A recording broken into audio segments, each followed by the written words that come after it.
Hello everyone, welcome back to my YouTube channel. I am Manpreet Singh and you are watching Physics World. Today's lecture is a little bit different. Yes, today we are discussing the overview to calculus. Now, calculus is a nightmare for all of us, except one, that is Isaac Newton. तो Isaac Newton ने calculus को, पूरी calculus तो नहीं, calculus का basis उन्होंने ही set किया था। और भी कुछ साइंटिस्ट थे उस ज़माने में जिन्होंने मिलकर कैलकुलस, मिलकर तो नहीं वैसे, किसी ने किसी हिसाब से, किसी ने किसी हिसाब से, बट सेट किया था कैलकुलस का बेसिस। यस, सो आज हम उस कैलकुलस का ओवरव्यू देखने वाले। We are going to see the overview to calculus. I have a book on calculus. You can see it, the thickness of the book. I have brought this book brought this book 2 or 3 months later from the school. Yes, and this has very good level of question. Dr. K.C. Sinha is the writer and it is very good book, very good. Now I will tell you how to approach to calculus and how to deal with it and what is the overview. This lecture is going to tell you all about calculus, all about its branches. So let's start. The basic branch of calculus are only two. If बिल्कुल अगर हम layman form में बोले तो सिर्फ दो। दो कौन सी? Differentiation, or what you can say is differential calculus,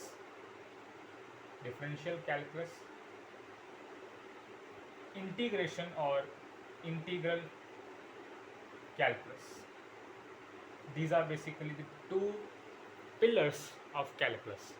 Yes, two pillars of calculus, but there is lot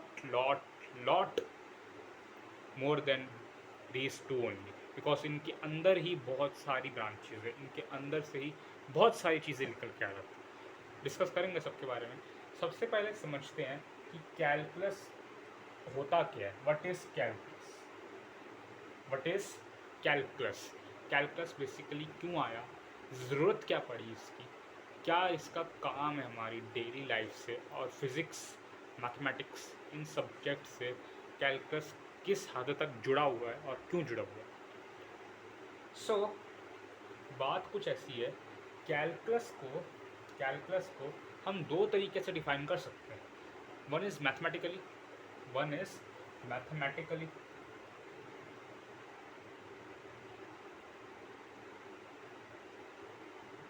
another is that is more popular and that is graphical. ठीक है, more popular, easy to understand, है ना। तो उसके लिए हम graphical method का use करते हैं फॉर डिफाइनिंग कैलकुलस। ठीक है, फॉर डिफाइनिंग कैलकुलस। ये मेरी हैंड राइटिंग थोड़ी ख़राब है, डिफाइनिंग जो भी है।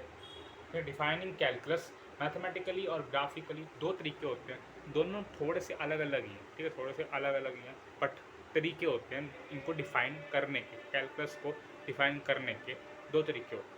ठीक है, डिफरेंशियल कैलकुलस और इंटीग्रल कैलकुलस को डिफाइन करने के लिए दो तरीके होते हैं। मैथमेटिकली भी होता है, ग्राफिकली भी होता है। सो ग्राफिकली, अगर मैं आपको ग्राफिकली, मैथमेटिकली अभी आप इतने कैपेबल नहीं हो कि मैथमेटिकली समझ पाओ, पहले ग्राफिकली समझना ज़्यादा ज़रूरी है। सो ग्राफिकली समझे हम, ग्राफिकली अगर हम समझे, सो ग्राफिकली मान लो एक फंक्शन है। सबसे पहले तो ना कैलकुलस समझने के लिए आपको फंक्शंस समझना बहुत ज़रूरी है। कोई भी, अगर आप एक अच्छी बुक लोगे, एक अच्छे ऑथर की बुक लोगे कैलकुलस के ऊपर, जो कि प्योरली कैलकुलस के ऊपर है, सो सबसे पहले उसने फंक्शंस समझाएं। ठीक है, सबसे पहले उन्होंने फंक्शंस का एक सेपरेट चैप्टर रखा होगा। हो सकता है कोई किसी ने उससे पहले एक सेट्स का भी चैप्टर रखा हो, बट उसकी इतनी ज़रूरत नहीं पड़ती, लेकिन फंक्शंस का चैप्टर ज़रूर रखा होगा। फंक्शन समझने बहुत ज़रूरी हैं, उसी से सारी चीज़ें निकलती हैं। ठीक है, सो मान लो एक फंक्शन है, एफ ऑफ एक्स कोई फंक्शन है, ठीक है, एफ ऑफ एक्स ये एक्स है, ठीक है। एफ ऑफ एक्स चेंज हो रहा है विद रिस्पेक्ट टू एक्स। कैसे चेंज हो रहा है, ये ओरिजिन है। कैसे चेंज हो रहा है, कुछ ऐसे चेंज हो रहा है, मान लो कुछ ऐसे चेंज हो रहा है, ठीक है। ये आपका ग्राफ है, ठीक। अब मैंने क्या करा है, मैंने दो पॉइंट्स लिए, एक ये पी लिए, एक ये क्यू लिया, ठीक है। This is point P and this is point Q. Coordinates बता देते हैं इसके हम। कोऑर्डिनेट्स इसके कुछ ऐसे हैं, इसका एक्स नॉट और यहाँ से इसका है एफ नॉट, ठीक है, एक्स नॉट और एफ नॉट, ठीक है, एक्स नॉट एफ नॉट। और यहाँ पे इसका है एक्स और इसका है एफ, ठीक है। This is F, this is x, this is F not, this is x not, ठीक है। हमें क्या करना है, हमें ये बताना है कि यहाँ से यहाँ जो चेंज हुआ है फंक्शन में, जो चेंज हुआ है फंक्शन में, फंक्शन में चेंज हुआ है कि नहीं हुआ, ये तो मानते हो ना, चेंज हुआ है, चेंज हो रहा है। जो फंक्शन में चेंज हुआ है वो कितना हुआ है, हमें कैसे पता चले, कैसे पता चले कि फंक्शन में कितना चेंज हुआ है, ठीक है। वो हम पता कैसे लगाते हैं, तो हम सिंपल सा अगर अपने ग्राफिकल नॉलेज पे जाएं तो चेंज जो होता है किसी भी फंक्शन का वो हम कैसे पता लगाते हैं, ऐसे। याद आया कुछ, कुछ याद आया, कुछ याद आया। इसको हम कहते हैं change in y axis with respect to change in x axis, change in y axis with respect to change in x-axis. This gives us the slope represented by m, slope, slope of the function, slope of the curve at these point, ठीक है, at these point। ये ऐसे मैं अगर line join करूँ तो यहाँ आके कहीं मिलेंगे, ऐसे अगर मैं करूँ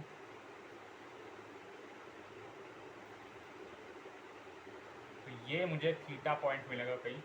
ये इस लाइन का जो कि इन दो पॉइंट्स को जॉइन कर रहा है उसका स्लोप मुझे देगा कि कितना ये उठा हो, कितना उठा हुआ है ये पॉइंट।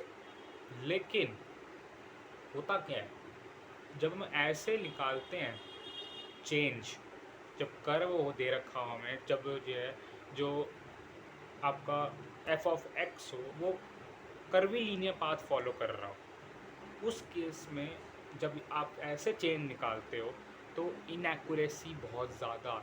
फॉर एग्ज़ाम्पल बहुत अच्छा एग्ज़ाम्पल दूंगा मैं। अच्छा एग्ज़ाम्पल क्या है, मान लो एक बंदा है, नाम है उसका सोनू,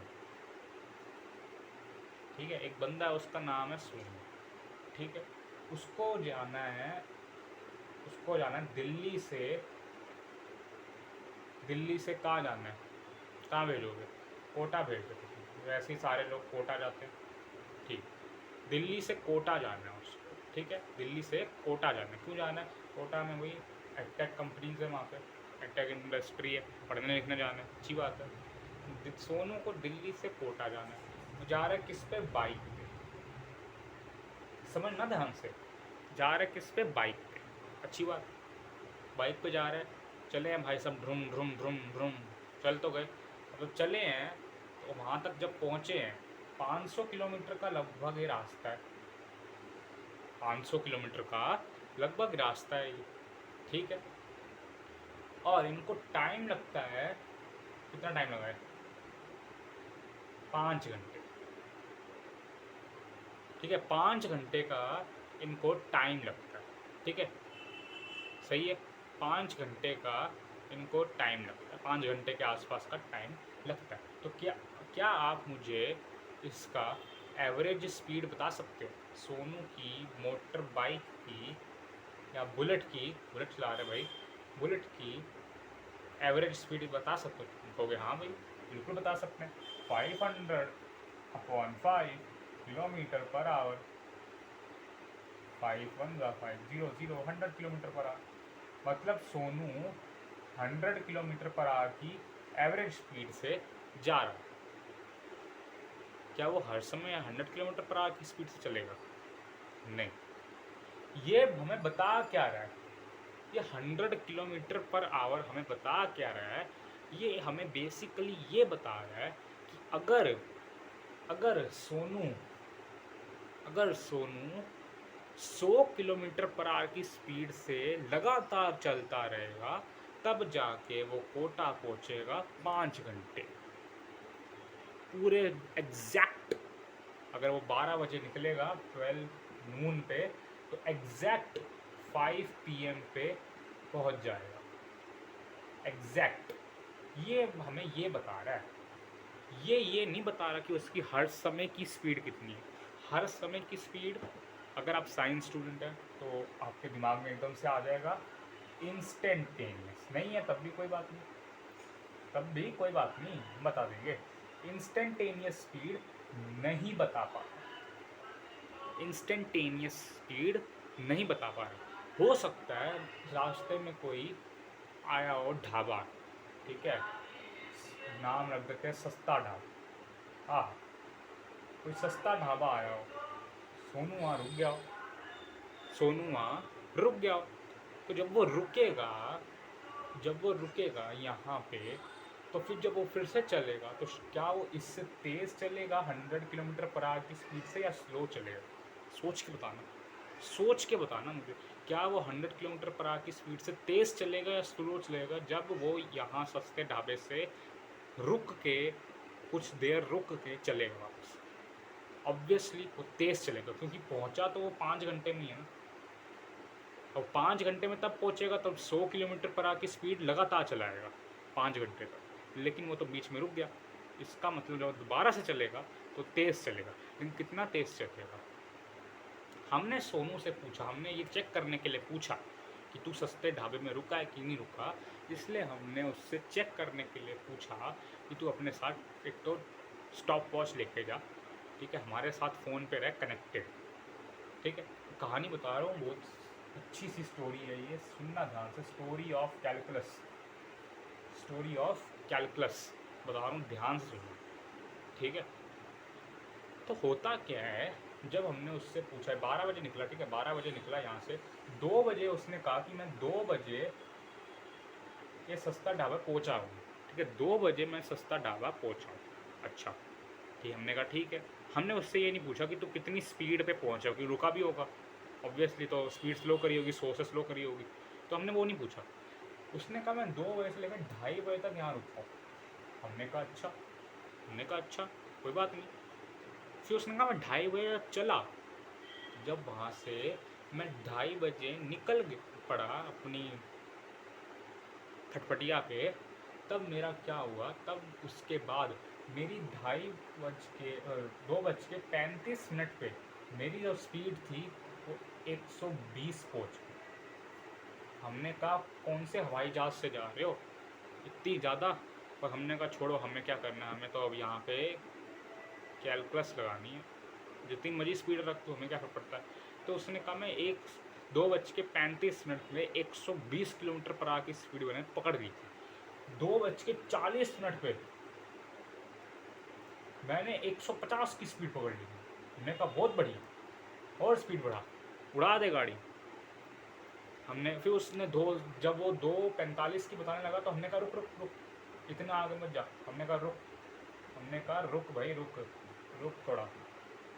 हमने कहा शांति, इतना मत बता, अभी तू बता हमें। वो 2:35 पे तेरी 120 किलोमीटर पर आवर की थी स्पीड, तूने फिर 150 कर दी 5 मिनट के अंदर 5 मिनट के अंदर तूने 150 कर दी, ठीक है, तूने 5 मिनट के अंदर 150 कर दी।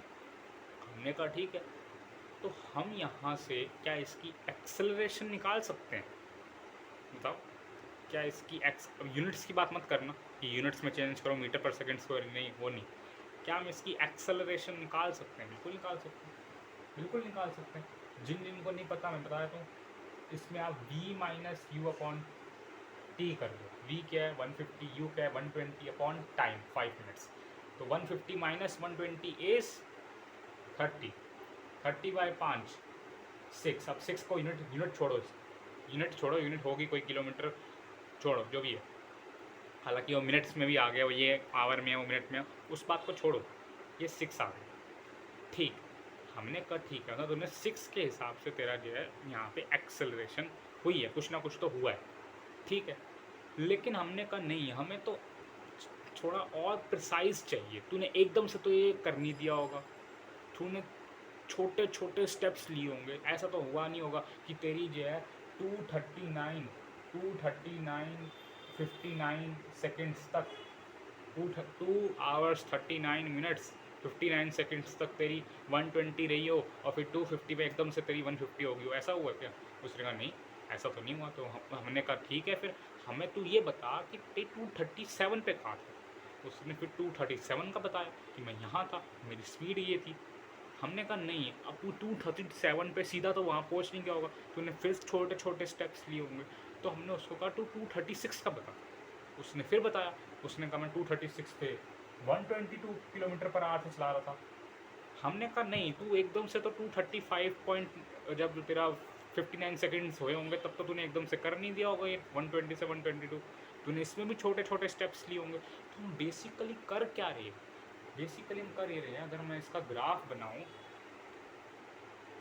अगर ये सोनू की बाइक का मैं ग्राफ बनाऊं विद रिस्पेक्ट टू टाइम, देखो टाइम के हिसाब से चीज़ें चल रही हैं यहाँ पे, हम टाइम के हिसाब से बता रहे हैं ना सब कुछ। तो अगर हम टाइम के हिसाब से इसकी स्पीड का ग्राफ बनाए, मान लो कुछ ऐसा बन गया, ठीक है, मान लो ये कुछ ऐसा बन गया, ठीक, ये टाइम है, ये उसकी स्पीड है, ठीक है, मान लो कुछ ग्राफ ऐसा बन गया। तो हम बेसिकली कर क्या रहे हैं इस ग्राफ में? बेसिकली हम कर ये रहे हैं कि मान लो ये 2 बजे हैं, ठीक है, 2:02 जो हमने कहा था ना, ये यहाँ हो रहे हैं। तो हम बेसिकली कर क्या रहे हैं इस पर, इस वाली चीज़ पर, इस वाली चीज़ जहाँ पे ये 120 बोल रहा है कि मेरी स्पीड 120 है, तो हम इस तरफ से, ग्राफ के इस तरफ से इसके पास आने की कोशिश कर रहे हैं, इसके पास आने की कोशिश कर रहे हैं ग्राफ के इस तरफ से, इस तरफ से। समझ रहे हो? समझ रहे हो हम कर क्या रहे हैं? ग्राफ के इस तरफ से हम इसके पास आने की कोशिश कर रहे हैं। समझ में आ रहा है मैं क्या बोल रहा हूँ? ग्राफ के इस तरफ से हम इसके पास आने की कोशिश कर रहे हैं।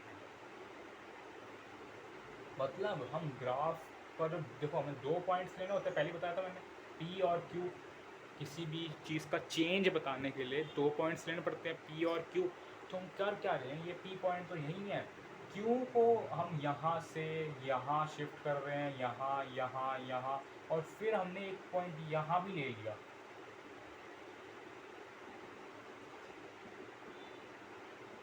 ठीक है, 2 आवर्स 30 मिनट्स 0.0001 सेकेंड, हम यहाँ भी आ।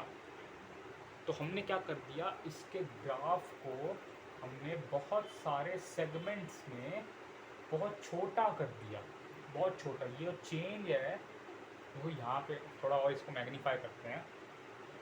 ये इस चीज़ को पकड़ो, ग्राफ को हमने इतना छोटा कर दिया ना, इसको इतना छोटे छोटे सेगमेंट में हमने डिवाइड कर दिया ना, इसको इतना छोटा कर दिया हमने।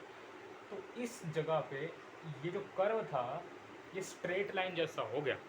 इस जगह पे ये कर्व था, ये स्ट्रेट लाइन जैसा हो गया। मैंने अभी आपको बताया जो m equals to y2 minus y1 upon x2 minus x1 जो चीज़ है, ये आप कहाँ पढ़ते हो? ये आप पढ़ते हो 11th क्लास के स्ट्रेट लाइन चैप्टर में,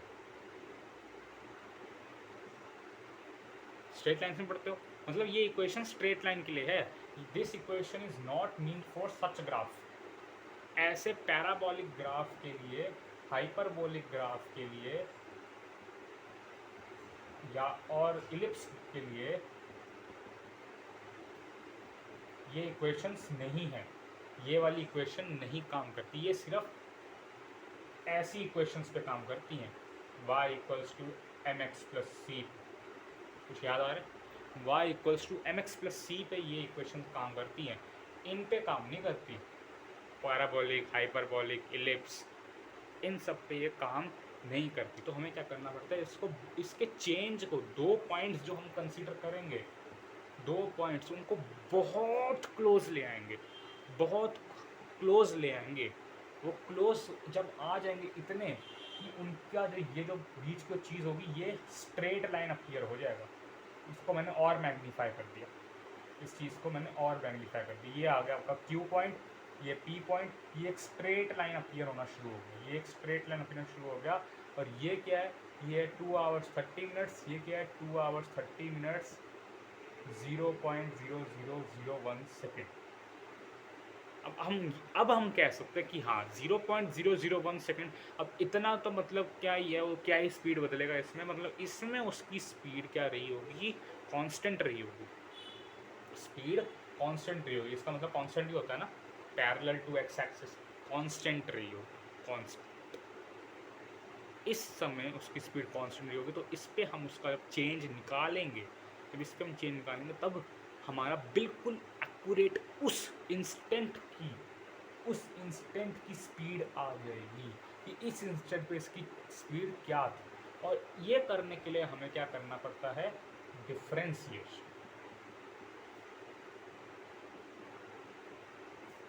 बात समझ में आई? मैंने ये चीज़ मैं चौथी बार पढ़ा रहा हूँ। मैं 3 बार पहले पढ़ा चुका हूँ, लेकिन वो 3 बार मैंने फिज़िक्स के पॉइंट ऑफ व्यू से पढ़ाई थी।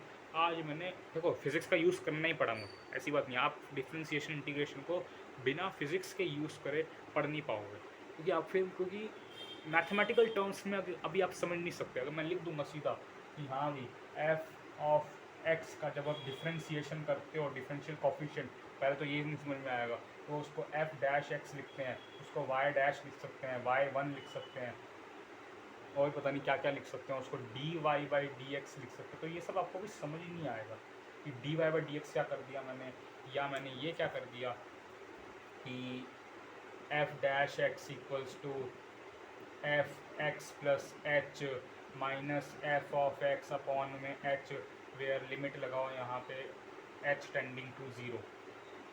ये समझ में आएगा? ये है असली डेफिनेशन, ये असली डेफिनेशन है, नीचे तो लिखी है ना मैंने। ये समझ में आ रहा है? ये मैथमेटिकल डेफिनेशन है, ये ग्राफिकल है। क्या सब ज़्यादा समझ में आएगा? ग्राफिकल। मैथमेटिकल डेफिनेशन के लिए आपको पहले फंक्शन समझने पड़ेंगे, फिर लिमिट्स समझने पड़ेंगे, फिर आप कंटिन्यूटी समझोगे, तब जाके आप डिफरेंशिएबिलिटी समझोगे। अभी तो मैं इंटीग्रेशन पे गया ही नहीं, तभी आपको क्लास 11th में सबसे पहले फंक्शन पढ़ाया जाता है, फिर स्ट्रेट लाइन पढ़ाया जाता है, उसके बाद आपको कुछ ऐसे ग्राफ बताए जाते हैं। वो इंटेंशनली कर क्या रहे हैं आपके अंदर, वो एक कीड़ा घुसाने की कोशिश कर रहे हैं, जो कि क्योंकि 99% बच्चे समझ नहीं पाते एनसीईआरटी के उस इशारे को।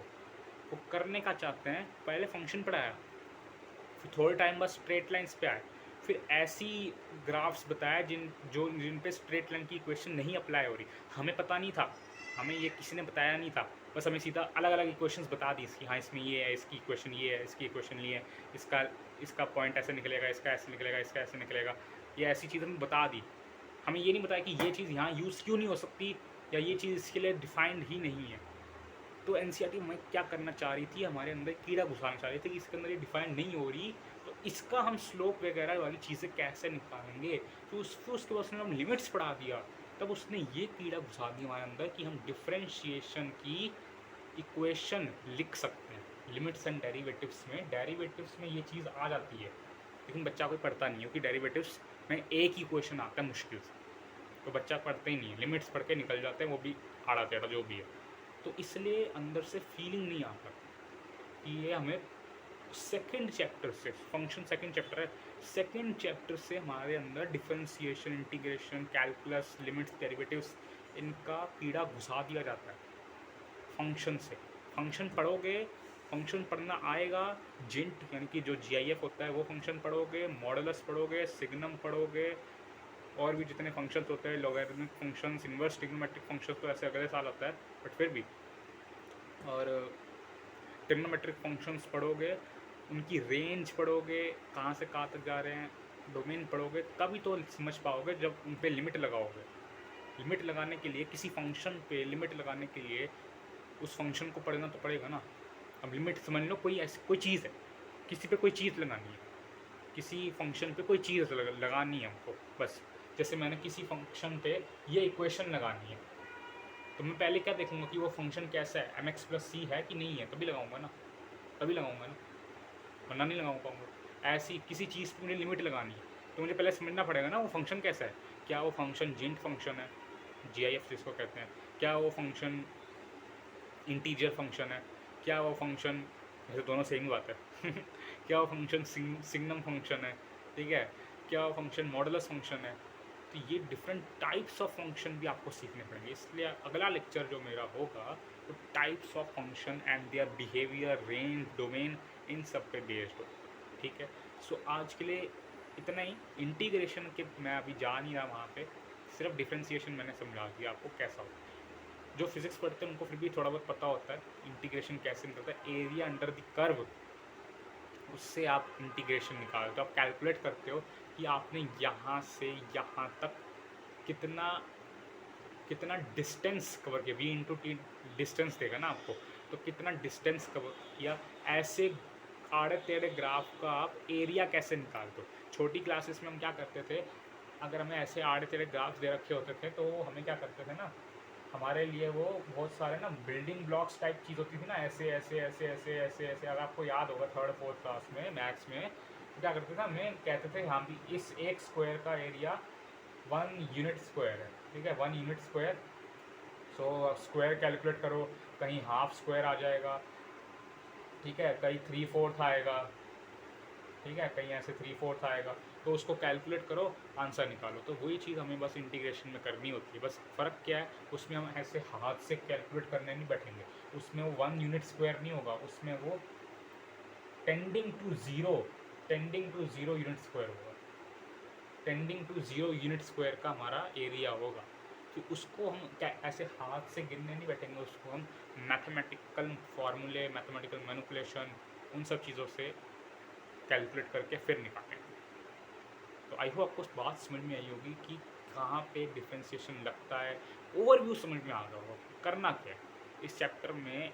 चैप्टर क्या बोल रहा हूँ, इस पूरे सब्जेक्ट में, calculus is a subject, yes calculus is a subject, इस पूरे सब्जेक्ट में करना क्या होता है आपको समझ में आ गया होगा। अब फटाफट से ना आपको कंटेंट्स दिखा देता हूँ, कंटेंट्स, ठीक है। कंटेंट्स क्या कि कैलकुलस में 11th and 12th आपको पढ़ना क्या, ठीक है, फटाफट देखते हैं उसको।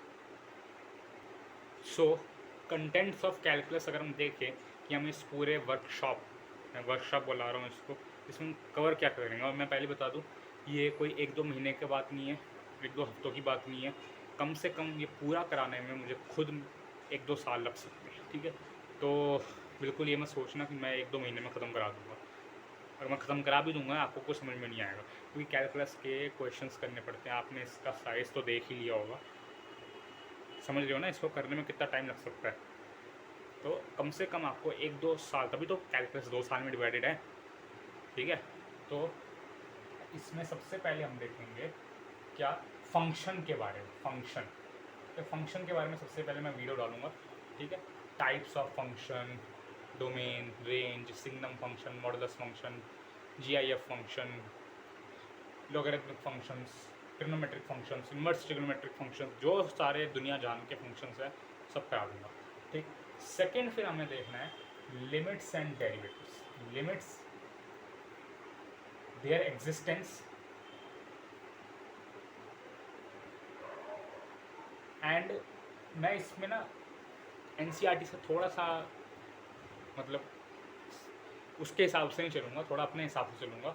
Limits, there existence and continuity, मैं ऐसे करूँगा, ठीक है, कंटिन्यूटी, क्योंकि ना डेरिवेटिव्स बस छू दिया NCERT में, हाँ विक्का ठीक है कर लो कुछ, उसमें कोई फॉर्मल स्टडी मैं नहीं कहता कि फॉर्मल कुछ है NCERT में डेरिवेटिव्स के रिस्पेक्ट में। हाँ RD शर्मा में आप पूरा देखोगे, पूरा सही चैप्टर है, लेकिन NCERT में ऐसा कुछ नहीं, 2 पेज में ख़त्म कर रहा है, तो उसको मैं इसलिए कर नहीं रहा, ठीक है। Limits, there existence and continuity, ये एक साथ जब पढ़ते हो ना एक साथ, बड़ा मज़ा आता है, मैंने पढ़ा हुआ है, बहुत मज़ा आता है। हम लिमिट्स, देयर एग्जिस्टेंस और कंटिन्यूटी एक साथ पढ़ते हैं, ठीक है। इसमें हम समझेंगे कि लिमिट होती क्या है, एक फंक्शन पे लिमिट क्यों लगाई जाती है, और लिमिट कब एग्जिस्ट करती है, कब एग्जिस्ट नहीं करती है, बोथ ग्राफिकली और मैथमेटिकली हम समझेंगे।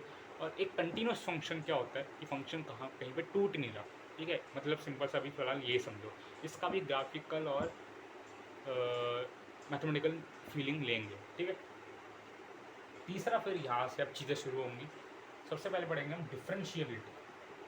डिफरेंशिएबिलिटी बहुत बड़ा नाम है।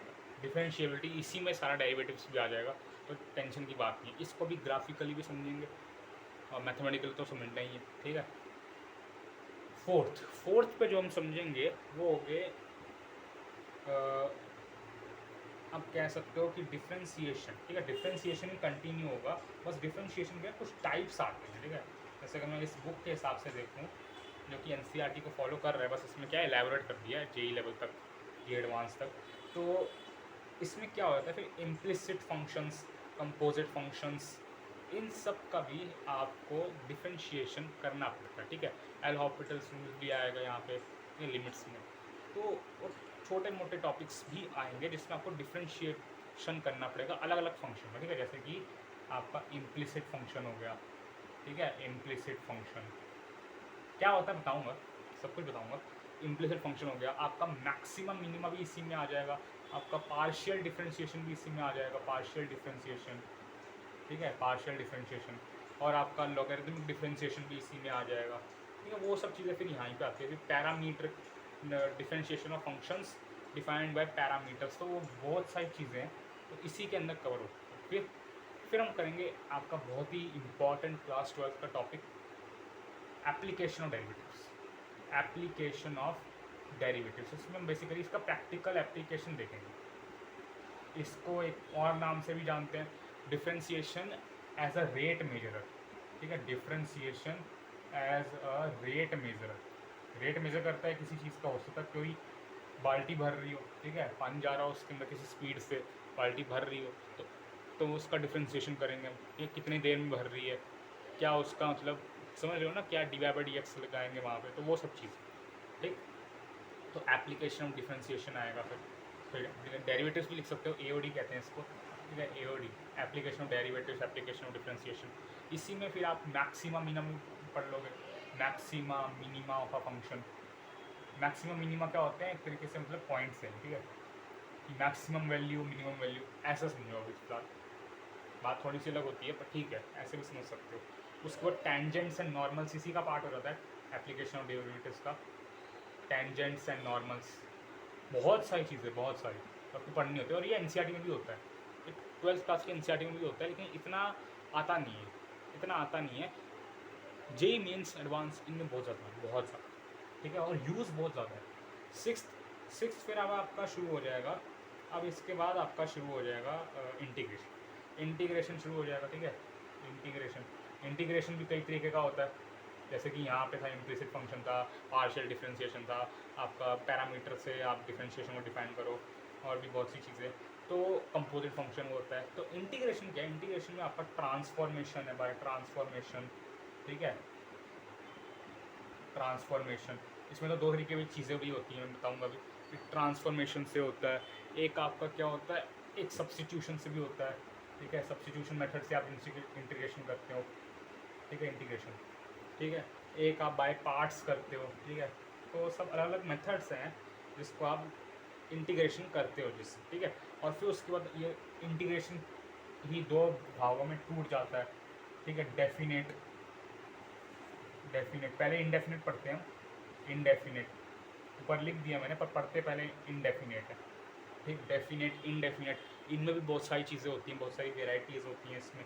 उसके बाद फिर आप पढ़ते हो लास्ट में, but not the least, this is the daddy concept, differential equations, और इनसे बहुत क्वेश्चन आते हैं, बहुत बहुत अच्छा चैप्टर है ये। यहाँ क्या आपका 12th क्लास ख़त्म हो जाती है, ठीक है। डिफरेंशियल इक्वेशंस, ठीक है। तो आपने क्या करना है, फंक्शंस पढ़ना है, लिमिट्स पढ़ना है, देयर एग्जिस्टेंस पढ़ना है, कंटिन्यूटी ऑफ अ फंक्शन पढ़ना है, डिफरेंशिएबिलिटी ऑफ अ फंक्शन पढ़ना है, इम्प्लिसिट, पार्शियल, पैरामीटर, कंपोजिट, इन सब का पढ़ना है, फिर एप्लीकेशन डेरिवेटिव्स पढ़ना है, डिफरेंशिएशन रेट मेजर पढ़ना है, कुछ एप्लीकेशंस करने हैं इस पर। इस वाले चैप्टर पे ना थोड़ी कैलकुलेशन आती है, थोड़ी कैलकुलेशन। इस बाकी सब में इतनी कैलकुलेशन नहीं आती, इसमें थोड़ी कैलकुलेशन ज़्यादा आती है, ठीक है, क्योंकि इसमें थोड़ी बहुत मेंसुरेशन वाली चीज़ें जुड़ जाती हैं ना, कि एक कभी क्यूबॉइडल ले लेंगे, वो कभी क्यूबिकल ले लेंगे, कभी सिलेंड्रिकल ले लेंगे, कभी कोनिकल ले लेंगे। जो भी चीज़ें होगी जिसके अंदर पानी जा रहा होगा या जिसके अंदर कुछ भी चीज़ जा रही होगी, तो उसका रेट मेजर है। तो रेट मेजर है ना, तो रेट किसी का भी हो सकता है, फ्लो ऑफ वाटर का हो सकता है, और ये फ्लो ऑफ बहुत सी चीज़ें होती है, फ्लो ऑफ रिवर का हो सकता है, उसका भी रेट मेजर हो सकता है, उसकी लेंथ ब्रेड्थ हाइट ये सब दे देगा। तो इसमें थोड़ा सा कैलकुलेशन वाला पार्ट भी आ जाता है। फिर टेंजेंट्स एंड नॉर्मल्स, ये थोड़ा ज्योमेट्री से रिलेटेड होता है, नाम से पता चल रहा है थोड़ा ज्योमेट्री से रिलेटेड है। और जो मुश्किल टॉपिक्स है ना, मुश्किल जो बच्चों को लगते हैं, वो ये दो हैं, इंटीग्रेशन और डिफरेंशियल इक्वेशंस। और लिमिट्स जब चला जाता है ना अपने इस लेवल पे, इस लेवल पे अब चला जाता है लिमिट्स, जब लगती है बहुत तगड़ी वाली लिमिट्स, तब ये थोड़ा बच्चों को टफ लगता है, क्योंकि 11th क्लास में आदत नहीं होती कैलकुलस की, तो थोड़ा सा ये डिफ़िकल्ट 11th क्लास का है, जब लिमिट्स बहुत ऊपर चला जाता है, बहुत ऊपर। इतना ऊपर एनसीईआरटी में नहीं है, आर डी शर्मा वैसे बुक्स में होता है। सो एप्लीकेशन ऑफ डेरिवेटिव्स थोड़ा सा कैलकुलेशन वाला है, टेंजेंट्स एंड नॉर्मल थोड़ा ज्योमेट्री वाली चीज़ है, ये थोड़ा सा टफ, ये I would say tough, this I would say ये थोड़ा टफ पार्ट है। इंटीग्रेशन बहुत मुश्किल लगता है बच्चों को, सांप लगता है इंटीग्रेशन, सांप की तरह डसलेगा। और डिफरेंशियल इक्वेशंस भी थोड़ा बहुत मुश्किल लगता है बच्चों को, ठीक है। सो ये पूरा का पूरा आपका ओवरव्यू हो गया, कंटेंट्स हो गए, क्या क्या कराऊंगा मैं ये हो गया, और क्या क्या आपको करना ये हो गया। तो ये सब चीज़ें होगी। मेन चीज़ पता क्या होती है, मैं आपको बताऊँ ना, कैलकुलस करने से, मैंने कल भी बताया था, कैलकुलस करने से ना बंदे की मैथमेटिकल इंटरप्रिटेशन बदल जाती है। तो मैथमेटिकल मैनिपुलेशन करनी बहुत अच्छे से समझ जाते हैं, बहुत अच्छे से, क्योंकि इसमें सिर्फ आप कैलकुलस नहीं समझोगे, इसमें आप कैलकुलस समझ पाओगे, लॉगरिदम समझ पाओगे, क्योंकि लॉगरिदम की बहुत सारी चीज़ें लग जाती है। अगर आप अच्छी अच्छी बुक्स करो ना, ऐसी ऐसी बुक्स करो, अरिहंत की करो, या और जो आपके राइटर्स हैं, अच्छे राइटर्स हैं, ठीक है, दास गुप्ता की करो, तो ऐसी बुक्स जब आप करते हो कैलकुलस पे ना, तो बहुत ही ऊंची लेवल की आपकी अंडरस्टैंडिंग हो जाती है हर चीज़ की, सिर्फ कैलकुलस की नहीं। कैलकुलस, क्योंकि कैलकुलस में ट्रिग्नोमेट्री भी आती है, लोगरिथम भी आ जाता है, कुछ आपके बेसिक फॉर्मूलेस भी आ जाते हैं, जैसे कि मान लो कि एन टर्म्स का सम कुछ करके दे दिया, एन टर्म्स के स्क्वायर का सम करके दे दिया कुछ, तो उसमें वो वाले कंसेप्ट भी आ जाते हैं। बायनोमियल थ्योरम की एक्सपेंशंस आ जाती हैं कुछ कुछ, और बाकी आपका दिमाग तो चलता ही है इसमें, ठीक है, बाकी दिमाग तो आपका चलानी है, फंक्शंस भी आ जाता है इसमें, तो बहुत सारी चीज़ें इसमें इंक्लूड हो जाती है कैलकुलस में, तो आपका दिमाग चलना शुरू हो जाता है यहाँ बहुत अच्छे से। और जिसको कैलकुलस समझ में आ गई ना, मैं बता रहा हूँ, उसका दिमाग इस लेवल पे है, बहुत ऊँचे, बहुत ऊँचे। वो मैथमेटिकल मैनिपुलेशन करनी जान गया है कि कैसे चीज़ों को मैनिपुलेट करना है कि आंसर आ जाए फटाफट से, ये नहीं कि बहुत टाइम लग जाए, फटाफट से आंसर आ जाए, कैसे मैनिपुलेट करना है। तो ये सब हम समझने वाले हैं कैलकुलस वाले पार्ट में। सो बस आज के लिए इतना ही बताना था मुझे। नेक्स्ट वीडियो से हम शुरू करेंगे फंक्शंस, टाइप ऑफ फंक्शंस, और इनके रेंज, डोमेन, और अगर कुछ क्वेश्चंस करने होंगे तो कर लेंगे, वरना हम क्वेश्चंस मेनली यहाँ से शुरू करेंगे करना।